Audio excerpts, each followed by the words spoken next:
Hello and welcome to Extra Things. Recently, I finally played Friday Night Funkin' D-Sides, one of the most well-known remix and reskin mods. In addition to 10 things about the base week characters, I'd also like to talk about the D-Sides covers featured in this project, so let's get into it. The first batch of D-Side covers come from the mod vs. Orpal Guy, a mod based on the insanely popular horror franchise Five Nights at Freddy's. The song D Guy is the D-Side version of the song Guy, and features a red variant of Orpal Guy known as Ved Guy, keeping with the naming structure of replacing the first letter of the name. While Orpal Guy is purple and square looking, Ved Guy takes on more of a soft, round appearance, but still maintains that smiling face their original version possesses. These covers are also based on the visuals of the arcade games found within Five Nights at Freddy's, emulating the Atari-style visuals with a bit of a twist. Just like how Orpal Guy is a representation of Five Nights at Freddy's antagonist William Afton, Ved Guy is the character's less villainous counterpart. Owner of Fredbear Entertainment, the D-Side's William Afton is still running a successful business, Fredbear's Family Diner,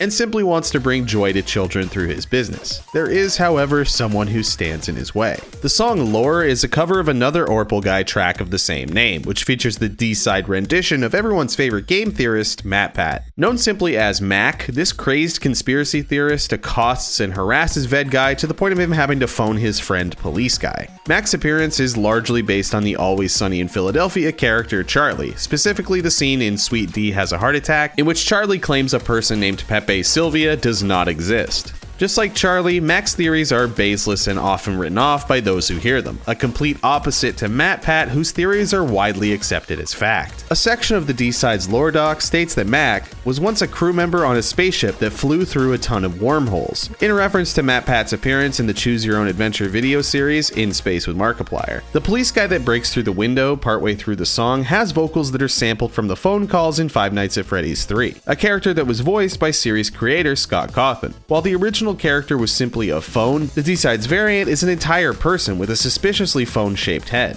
The remaining songs are the D-Side takes on different Sonic.exe tracks, not only rewriting the character's lore and designs, but even including them at some points. The first track is D-Side's Too Slow, which features an EXE variant of Mighty the Armadillo, named Mighty.zip. Also known as Zephaniah, Mighty.zip is a zip bomb virus, originally made as a prank, but was accidentally released and advertised as a fan game featuring more obscure Sonic characters. Zephaniah is actually the second edition of this zip bomb virus, as the first was considered too malicious and was left unreleased. Boyfriend ended up downloading this virus, leading to the events of the D-Side's cover of Too Slow. Too Slow takes place in the Sega Sonic the Hedgehog level Icy Isle, a stage from the first game that Mighty ever appeared in. In tune with the icy stage, a new mechanic features ice notes that freeze the player, forcing them to mash left and right until they break free. This is a reference to the same mechanic in the actual Sonic games, first appearing in Sonic CD. This song is also the first to fake out the player when it comes to the length of the song, originally just over 30 seconds before switching to the correct length. The bodies strewn about in the background are Ray the Flying Squirrel and Fang the Sniper, two other obscure Sonic characters, and Maria Robotnik. The song ends with Mighty attempting to grab Boyfriend, but is blocked by a force field, just like the original vs. Sonic EXE.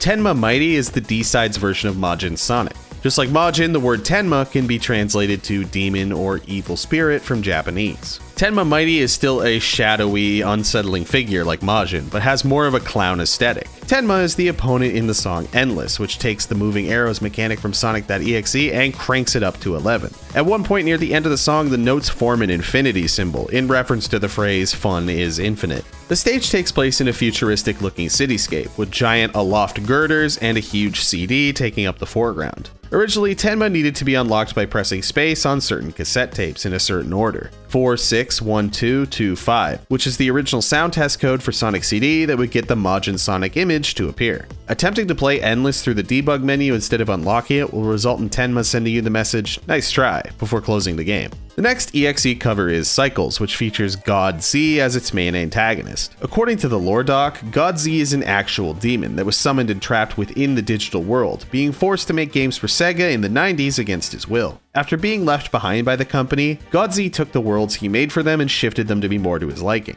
During cycles, God Z will show off these worlds to the player, as well as dress up as the main characters from these titles. We start out in Volcanic Vault, with the destroyed Eggman machine in the background, also from Sega Sonic the Hedgehog. From there, we transition to the game Rise Star, another Sega classic, with God Z now in the form of the titular character. The stage seems to be an altered version of the game's first stage, Planet Flora. From there, God Z becomes Vector Man, and then Sega's old mascot Alex Kidd. These forms all still resemble God Z, and the three alternate forms are all holding the decapitated head of the respective game's main antagonists, just like the original God Z holding the head of Ray the Flying Squirrel. Each of these forms of God Z allude to their upcoming form in their right singing animation, as each time you can see the next version peeking out of God Z's mouth. After Alex Kidd, the scene then transitions to a perspective shot of God Z, similar to Funkin' Lullaby's song Monochrome. Before we move on, I should note that within the game files there's an alternate skin for Alex Kidd that gives him the appearance of Minecraft YouTuber Dream. I would not ask that guy what the point of the mask is. The D-Sides cover of Milk features a new version of Sunky.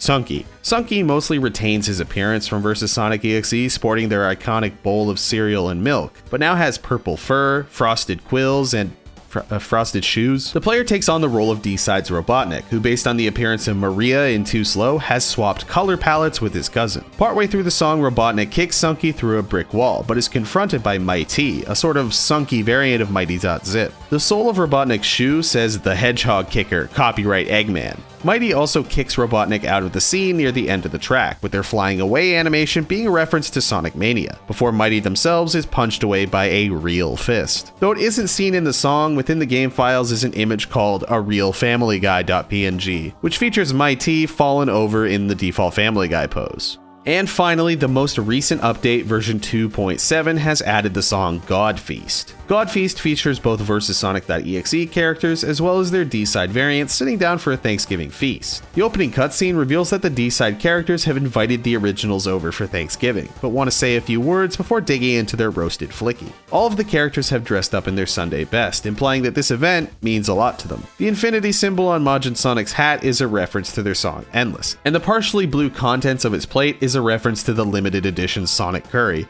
Babe, what's wrong? You've hardly touched your limited edition Sonic Curry. In the background, we see Sunky and Mighty sitting in high chairs, playing with each one's variant of their cursed Tails doll, giving us a first glimpse at D-Side's Tails doll. That's not all, as we see both Fleetway and D-Side's Fleetway, known as Scourge, as onlookers to this song. Scourge is an actual villain from the Archie comics, a Sonic from an alternate dimension, but the D-Sides team has taken a few liberties with their appearance here. Hanging on the walls in the background are a number of characters from vs. Sonic.exe, like Sanic, Cold Steel, Starved, and some D-Side variants on the right like Needle Mouse. And that's extra things about Friday Night Funkin' D-Sides. I hope you enjoyed. I should have covered this mod a long time ago for real, but hey, hopefully there's an update right around the corner featuring all that future stuff I mentioned in 10 Things D-Sides. Oh, what's that? You haven't seen it yet? Oh, you should click right here. You should click and all right, thanks for watching.